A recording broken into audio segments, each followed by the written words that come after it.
When my daughter-in-law told me to leave, I smiled instead of crying. I wanted to, of course. My chest ached, my hands trembled, but I held my smile, even as a tiny part of me wished I could vanish from that sunlit living room.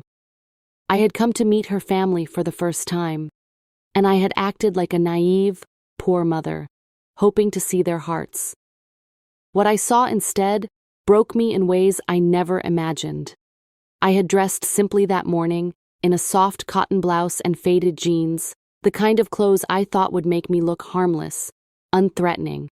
I wore a gentle smile and tried to speak softly, like someone who had nothing to offer but warmth and kindness. I told myself it was just a test, just a way to see the real character of the family who had welcomed my son, Daniel, into their lives. Sophie, my daughter-in-law, had been married to him for only a year. She was beautiful, polished, and smart. Her family, her parents and older brother, lived in a big house on Maple Street, the kind with perfectly trimmed hedges and gleaming white shutters. They were friendly, or so I thought at first, but there was something in the way they looked at me that I couldn't read. A quick glance at my worn shoes, or the way my hands shook while I held my purse. I felt their judgments silently pressing down. I wanted to know them, to see if their hearts were kind. But I wasn't prepared for how quickly the doubts would come. A small laugh here, a polite but stiff smile there. The room felt too big, too quiet. Every corner seemed to watch me.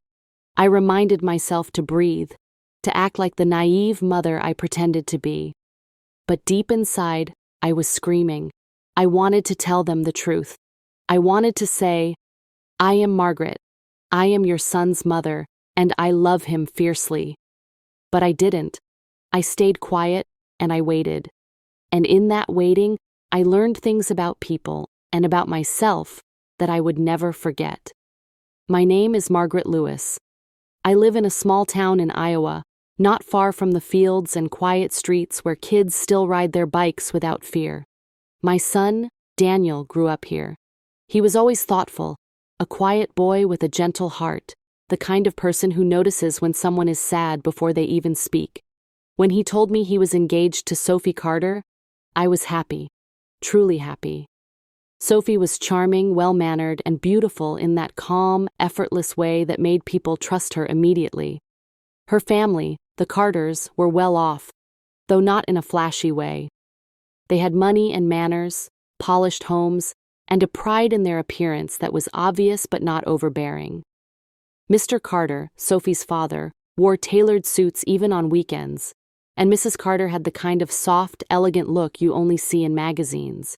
Cashmere cardigans, pearl earrings, and always perfectly coiffed hair. Her older brother, Ryan, had that easy confidence that comes from growing up in comfort, and at first glance, he seemed polite enough. Daniel had always been shy about money or social appearances. I understood why he worried about how they would see me. I had never been wealthy. My clothes were practical, my home modest, my lifestyle simple.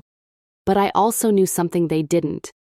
Love isn't about money, and kindness isn't measured in dollars or designer handbags. So, I decided to test them. Not maliciously, never that, but carefully.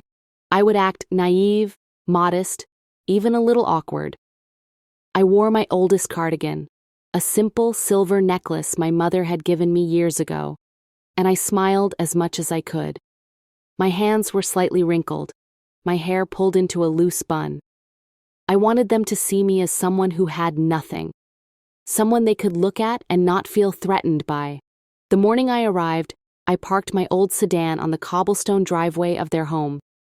I remember stepping out, smoothing my cardigan, and feeling a strange mix of excitement and dread.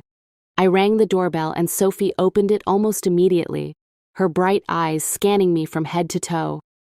"Mom, hi," she said softly, but there was something guarded in her smile. "Hello, Sophie," I said, trying to keep my voice light. "It's so nice to finally meet your family." She stepped aside, letting me in, and I took a deep breath. The living room was spacious, filled with sunlight from the tall windows. A vase of fresh tulips sat on the coffee table, and a soft piano melody floated from a speaker in the corner. I felt tiny in that room. Every wall, every polished surface reminded me of what I wasn't. Her parents appeared moments later. Mr. Carter extended his hand first. "Margaret, welcome," he said with a polite, measured tone. Mrs. Carter followed with a gentle nod, her smile warm but cautious. Ryan, her brother, gave me a quick, appraising glance, then returned to his phone. I noticed the subtle ways they measured me: the hem of my jeans, the worn shoes, the cardigan slightly frayed at the edges. I smiled. I nodded. I stayed quiet. I let the silence stretch for a few moments, listening to the soft ticking of the antique clock on the mantel, counting the seconds before something, anything, would reveal their true hearts. We moved into the kitchen for coffee. Sophie had prepared pastries, delicate little scones, and my heart swelled at the gesture. But as I reached for my cup, I felt the careful glances again. I sensed the judgment, the quiet questions in their eyes. Who is this woman really? Does she belong here? Is she the mother my son deserves? I told myself to breathe, to stay calm, to remain the naive, gentle mother I had chosen to appear as. I wanted to see their hearts. And in the quiet of that sunny morning, I began to understand just how much courage it would take, not to them, but to myself, to face what would come next. The first hour with Sophie's family passed slowly. I tried to follow the polite conversation, asking questions about their lives, their work, their hobbies. Mr. Carter worked in finance, a tall man with neat hair and sharp eyes that missed nothing. Mrs. Carter had been a schoolteacher, and her voice was calm, careful, always measured. Ryan, her older brother, spent much of the time scrolling on his phone, only offering brief responses when spoken to. I could feel the judgments in the small gestures, a glance at my cardigan, the slight pause when I poured coffee for myself, the way they kept their distance. My heart tightened with each subtle reminder that I didn't belong here, or at least that they believed I didn't. I tried to keep my voice soft, gentle. "These scones are lovely, Sophie. Did you make them yourself?" I said. She smiled politely. "Yes, I did. Mom taught me." Mrs. Carter nodded.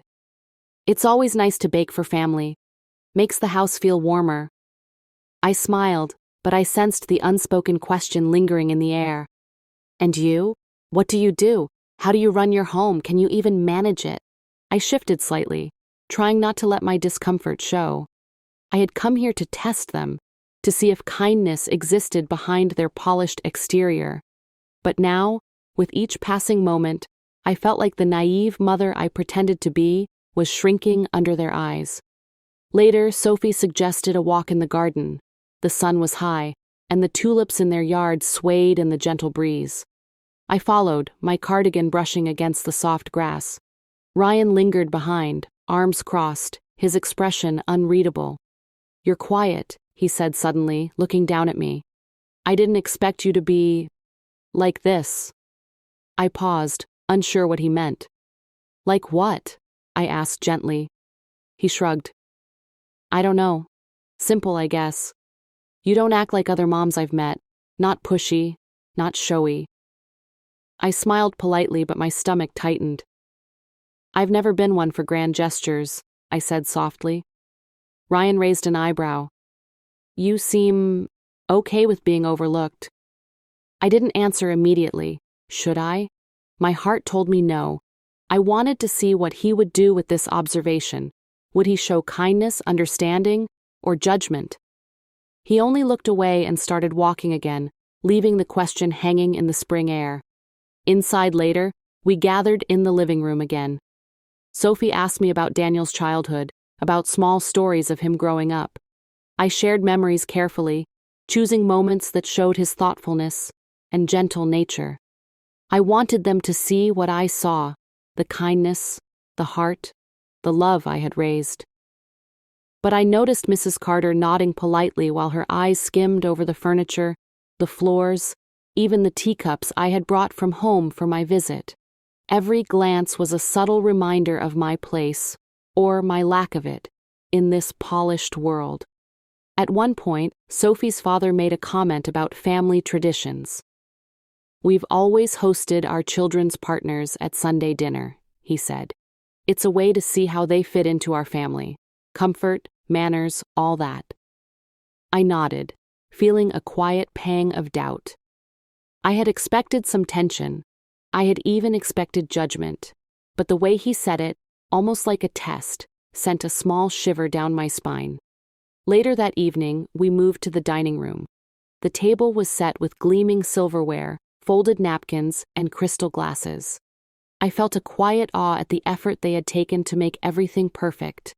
My hands fidgeted slightly as I held my napkin. I felt like a child sitting in a room built for adults, each detail reminding me of my own modest home, my worn dishes, my simple tablecloths. As we ate, conversation turned to vacations and trips. Sophie mentioned a family summer trip to Italy, her eyes sparkling with excitement as she described the vineyards, the sunny coastlines, and the old city streets of Florence. I smiled and nodded. "That sounds wonderful," I said softly. "I've always wanted to visit Italy. Daniel and I, well, we've never traveled far. Just small trips, local places." Mrs. Carter's smile was polite but thin. "Sometimes simple trips are enough," she said. "But a child should experience the world fully, don't you think?" Her words stung, gentle as they were. I felt my cheeks warm with quiet embarrassment, not for myself, but for the subtle way they implied I had somehow limited my son's world. Sophie reached across the table and took my hand for a moment. "Mom, they don't mean it that way," she said softly. Her eyes were warm, but I noticed a hint of worry behind them, worry that I might be offended, or worse, that I might react. I smiled and squeezed her hand lightly. "It's all right," I said. "I understand." But inside, the tension was growing. Every glance, every polite word, every careful smile felt like a subtle test, and I knew I was failing it in their eyes. I was pretending to be naive, but now I wondered if they could see through it. Could they tell that this quiet, simple mother, the one who didn't own designer handbags or know the latest trends, was testing them just as much as they were testing me? After dinner, Ryan suggested helping with the dishes. I hesitated, unsure if I should allow him. It was polite after all, but I wanted to maintain my role. "Let me do that," I said gently, rising slowly. "It's the least I can do." He watched me carefully. "You don't mind?" he asked. "I don't mind at all," I replied. The moment felt charged with unspoken meaning. Every movement, every polite exchange was layered with judgment, curiosity, and subtle tension. I realized that this family was not unkind, but they were cautious, careful, measuring every action. And in this measured world, I had chosen to present myself as someone fragile, naive, and perhaps even unworthy. By the time I left that evening, I felt a quiet exhaustion. My back ached from sitting upright, my hands ached from holding polite gestures, and my heart ached from the quiet tension that never fully released. I knew I had learned something important that day. People's hearts are not always immediately visible, and kindness can be subtle or conditional. As I drove home in my old sedan, I thought about Daniel, how much he loved this family, how much he believed they would love me too. I wondered if they truly could, and whether my test, my small, careful experiment, had been fair. That night I lay in bed, staring at the ceiling. I replayed every glance, every word, every gesture. I realized that the rising tension I had felt was not all theirs. It was mine too. My doubts, my insecurities, my quiet fear of judgment had colored every moment. And yet, deep inside, a quiet hope remained. That hearts can surprise us, that love can bridge differences, and that sometimes the most revealing moments come from the quietest gestures. The week after my first visit to Sophie's family passed slowly. I kept thinking about every glance, every word, every subtle pause that had made me feel so small.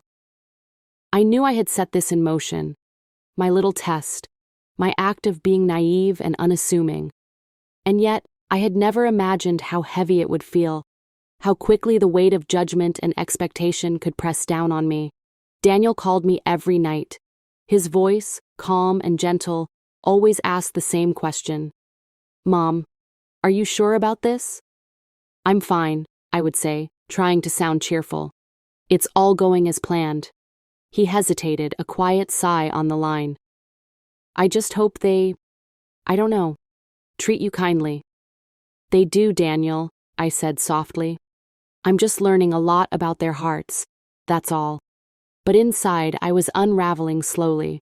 The polite smiles, the careful words, the subtle testing, it had begun to sting. Each time I thought about my cardigan, my faded shoes, or the way they looked at me over polished crystal glasses, a quiet ache spread through my chest. I had wanted to see their hearts, but I hadn't realized that testing people could also test my own heart, my own patience, my own strength. The following Saturday, Daniel and Sophie invited me for a family barbecue at their home. This time, I would meet more relatives. Cousins, aunts, uncles, all gathered in the sun-drenched backyard of their well-kept home in Cedar Springs. I spent the morning choosing my outfit carefully. Simple jeans, soft beige blouse, low flats, and my oldest cardigan. I wanted to remain the humble mother, the one who seemed harmless, the one they could see without feeling threatened. When I arrived, the backyard was already alive with laughter. Children ran across the grass, a golden retriever chased a frisbee, and a gentle breeze carried the scent of grilling meat and fresh flowers. Sophie met me at the gate, her eyes soft but concerned. "Mom, don't overthink today," she said. "Everyone is excited to see you." I smiled politely. "I won't, Sophie, I promise." But the moment I stepped onto the grass, I felt the subtle measurements again. Eyes flicked toward my cardigan, hands folded, glances exchanged, small whispers I couldn't hear but could imagine. And then I saw him, Ryan, Sophie's brother, standing near the grill with a faint, almost imperceptible smirk. The afternoon began with small talk, polite introductions, and laughter that was careful, rehearsed. I answered questions about my hobbies, my life, my work. I told them about my garden, my quiet mornings with Daniel, and the small trips we had taken together. I kept my voice soft, warm, and humble. Every sentence was a careful act, every smile a mask I hoped would be convincing. But then it happened. It was a simple moment, a small detail that seemed insignificant at first. Sophie's cousin, a young man named Matthew, noticed my hands. They were aged, the skin soft, but showing years of labor, washing dishes, tending gardens, caring for a family. He said something quietly to Ryan, and I caught a snippet. "Look at her hands. She's barely done anything with them, hasn't traveled, hasn't seen the world." I froze. My heart skipped a beat. Did they really believe that because I hadn't worn designer gloves or gone on luxury trips, that I was somehow less worthy? My smile remained in place, but the air around me felt suddenly thick and heavy. Later, during the barbecue, Mrs. Carter asked me politely if I'd like some lemonade. I accepted, holding my cup carefully. Ryan approached, leaning casually against the railing. "You know," he said softly, "I never thought someone could just stay small their whole life and be okay with it. I mean, your life seems so ordinary." I felt the words hit me like a quiet sting. "Ordinary?" I asked gently, trying to keep my voice even. He nodded. "Yeah, no big trips, no grand experiences, nothing really remarkable." I swallowed hard. "Daniel has always been enough for me," I said softly. "That's my world. That's where my heart is." Ryan's expression softened slightly, but the weight of the unspoken judgment lingered. I could feel my composure starting to crack. all the planning, all the careful acting. It was beginning to feel like a fragile mask I couldn't hold much longer. Sophie noticed. She touched my arm lightly. "Mom, it's okay. Don't let them, you know, you don't need to explain yourself to them." But I couldn't move. My act had succeeded in one way. I was seeing the truth of their hearts. Some were kind, some were polite, but the judgments, the unspoken measures, the subtle doubts, they cut quietly but deeply. By the time the dessert was served, homemade apple pie and soft vanilla ice cream, the moment of breaking arrived. I was clearing plates quietly, moving slowly, trying to keep my calm. That's when Mrs. Carter's voice came, soft but firm. "Margaret, why did you wear that today?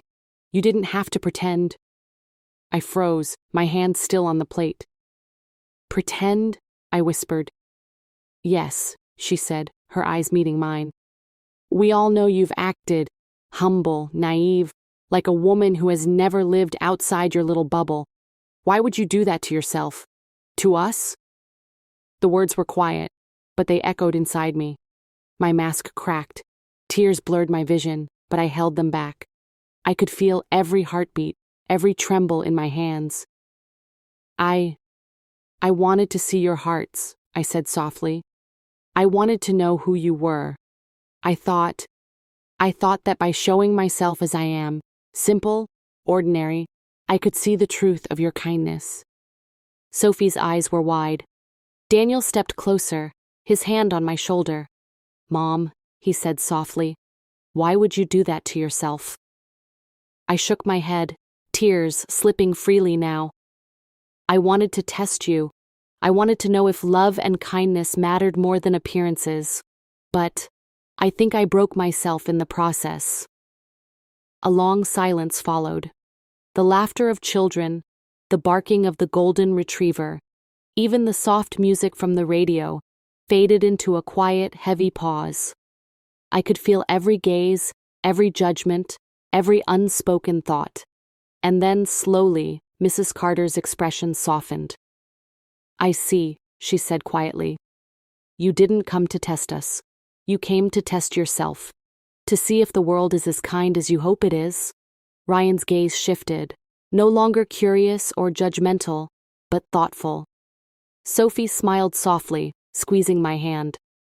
Daniel looked relieved, a quiet weight lifting from his shoulders. I realized then that my act, my careful, naive act, had done exactly what I feared. It had broken me. It had exposed my vulnerabilities, my doubts, my deepest fears. And in doing so, it had revealed the subtle, hidden truths about the family I had come to know. Not everyone was what I expected, but the ones who mattered, Sophie, Daniel, even Mrs. Carter in her quiet way, had hearts that could understand, forgive, and embrace. That evening, as we sat quietly on the porch after everyone left, I let myself breathe. The sun had dipped low, casting long shadows over the garden. I watched Daniel and Sophie walk hand in hand toward the swing set, their laughter soft and genuine. My heart ached, from fear, from judgment, and from love. I understood then that life was full of tests, not just of others, but of ourselves. My naivety, my humble act, had shown me the fragility of appearances, the hidden strength of kindness, and the quiet power of empathy. I had acted naive, yes, but in the end, it had taught me the deepest lesson of all, that hearts are revealed not in grand gestures, but in quiet moments, in small kindnesses, and in the courage to be truly seen. The days after the barbecue were quiet, yet heavy in my thoughts. I replayed every glance, every word, and every small moment of judgment I had felt. My cardigan, my faded shoes, the way I had acted naive, it all seemed so small, yet it had carried so much weight. I realized that my heart had been holding onto the tension even more than theirs. Daniel called me first. "Mom, are you okay?" His voice was soft, worried, carrying a tenderness I had always cherished. "I am," I replied, though my voice wavered slightly. "I'm learning, Daniel. That's all." He hesitated. You know, Mom, Sophie told me what happened with your test. I felt a quiet rush of emotion. Relief, shame, and understanding all mixed together. I suppose I pushed too far, I said softly. No, he said quickly. You wanted to see their hearts. I understand that now, but they see your heart too. I paused, letting his words sink in. For a moment, I thought about all the polite glances, the careful smiles, and the subtle judgments I had endured. And then I realized that behind those cautious eyes, there had always been kindness waiting to be found, especially in Sophie, and even in her mother, in her quiet, measured way.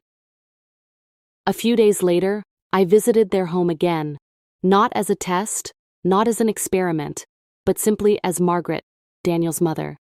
I wore my cardigan again, yes, but this time I didn't worry about judgment. I walked up to their front door with an open heart, ready to be myself. Sophie opened the door immediately. Mom, she said, smiling brightly. She pulled me into a hug. I'm so glad you're here. I returned her hug, feeling the warmth of genuine acceptance. I'm glad to be here, Sophie, I said softly. We moved into the living room, where the familiar furniture and polished surfaces no longer felt intimidating. I could breathe here. I could just exist. Mrs. Carter joined us soon after, carrying a tray of freshly baked cookies. Margaret, she said gently, I want to apologize if I ever made you feel small. That was never my intention. I see now that your heart is the largest part of who you are. Tears welled up in my eyes, and I nodded quietly. Thank you, I whispered. I've learned a lot about hearts, about kindness, and about courage. I've learned that appearances can be deceiving, and that sometimes we test people because we're testing ourselves. Mr. Carter arrived shortly after, his sharp suit replaced by a soft cardigan and casual slacks. He extended a hand. Margaret, I hope you know that your son is lucky to have a mother with such love and integrity. You remind us that character isn't measured by wealth or status, but by care and compassion. I felt a quiet ache in my chest, but this time it was the ache of relief, of recognition, and of peace. Ryan, her brother, approached quietly. He gave me a small smile. I misjudged you, he said softly. You're stronger than I thought, and not naive at all. I smiled, a true smile, one that came from deep inside. Thank you, I said. It took me a while to see my own strength, too. That evening, we all gathered in the backyard again, this time without tension or judgment. The golden retriever chased a ball, children ran across the lawn, and soft laughter filled the air. Daniel and Sophie held hands, walking slowly across the grass. I watched them, my heart full of warmth. I realized then that my little test, my act of being naive and unassuming, had revealed more than I ever expected. It had revealed vulnerabilities, yes, but it had also opened the door to understanding, empathy, and genuine connection. I saw their hearts clearly now, and they had seen mine. We shared stories that evening, quietly and gently. I told them about Daniel's childhood, the small moments of kindness and thoughtfulness that shaped him. Mrs. Carter shared her memories of Sophie growing up, the little gestures of generosity and care that defined her character. Ryan told a funny story from his college days, and we all laughed softly, the kind of laughter that fills a room without urgency or noise. Later, as the sun dipped below the horizon, Sophie and I sat quietly on the porch swing. She leaned slightly toward me, her voice gentle. Mom, thank you for trusting us, for showing your heart, she said. I smiled softly. No, Sophie, thank you, for showing me yours, for letting me see that love isn't about appearances or perfection. It's about honesty, care, and being willing to open your heart, even when it's hard. She nodded, and for a moment, we simply sat in silence, the warm evening air wrapping around us. I felt a quiet peace that I hadn't known in weeks, maybe months. I realized that the tension, the testing, the subtle judgments, they had all been lessons. Not lessons about them only, but about myself, about courage, about trust, about the quiet strength of opening your heart to love and kindness. That night, as I drove home, I thought about my cardigan, my faded shoes, and the act of naivety I had performed. It had been a small thing, a simple choice, but it had revealed so much. I understood now that sometimes we test others not to judge them, but to measure our own hearts, our own capacity for patience, understanding, and empathy. And in that quiet understanding, I felt a soft glow of hope. Love, kindness, and courage. These were not measured by appearances, or wealth, or social polish. They were measured by the quiet actions, the small gestures, and the willingness to see the truth in one another. I realized that this resolution, this moment of understanding, was not the end. It was the beginning. A beginning of stronger bonds, deeper trust, and the quiet knowledge that hearts could be gentle, even in a world that sometimes feels polished, distant, or judgmental. That night, I went to bed with a soft heart and a peaceful mind. I understood that true connection, real love, and genuine family are not about appearances. They are about courage, honesty, and the willingness to be vulnerable. And as I drifted to sleep, I whispered softly to myself, "It's never too late to see hearts, and it's never too late to be seen." The days that followed felt lighter. I no longer worried about judgments or appearances. When I visited Sophie's family, I didn't carry my careful act of naivety. I simply went as Margaret, a mother, a grandmother, and a woman with a heart full of love for her son. I noticed things I had missed before, the way Mrs. Carter's eyes softened when she listened, the small, almost imperceptible gestures of care in Ryan's polite nods, the warmth in Sophie's smile whenever I shared a quiet memory. These were the moments that mattered, not the polished table settings, the neatly trimmed hedges, or the designer handbags that had once seemed to define them. Daniel and I spent more time together, laughing about small memories, walking through our neighborhood, tending to our little garden. He held my hand gently one evening and said, "Mom, I'm glad you're part of my life, just as you are. I don't need perfection, and I don't need anyone else to judge you. I need you." I smiled, my heart full. "Thank you, Daniel. That means more than you'll ever know." One afternoon, I walked through the quiet streets of Cedar Springs, watching children play on their bikes, neighbors chatting over white picket fences, the sun casting long shadows across the lawns. I thought about the lessons I had learned, that people's hearts are revealed slowly, sometimes in small gestures, sometimes in moments of quiet understanding. I realized that love isn't about testing others or proving anything. Love is about openness, trust, and the courage to be vulnerable. When I returned home that evening, I looked at my cardigan and my worn shoes, and I smiled. They were still a part of me, reminders of my simple life, my quiet strength, and the small act that had started this journey. But I no longer needed them to hide behind. I had seen hearts, and my heart had been seen in return. That night, I sat by my window, the soft glow of the streetlights illuminating the quiet garden outside. I thought about Sophie's family, about Daniel, about the tests we give ourselves and the fears we carry quietly. I understood that life is full of small challenges, subtle judgments, and moments that test our courage. But I also understood that there is always hope, hope that hearts can connect, that understanding can grow, and that love can prevail even in the quietest, simplest ways. I whispered softly to myself, a gentle affirmation that lingered in the stillness. Be brave enough to show your heart. Be patient enough to see others' hearts. And remember that love, kindness, and understanding are stronger than any test, any judgment, or any fear. As I turned off the light and lay down to sleep, I felt a quiet peace settle over me. I knew that the days ahead would not always be easy.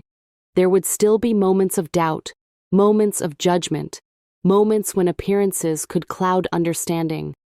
But I also knew that I had grown stronger, that I had seen what truly mattered, and that my heart, open, honest, and willing, could face the world with calm courage. And in that calm, in that quiet understanding, I found hope. The hope that families can connect beyond appearances, that love can bridge the smallest gaps, and that hearts, if patient and brave, can always be seen and understood.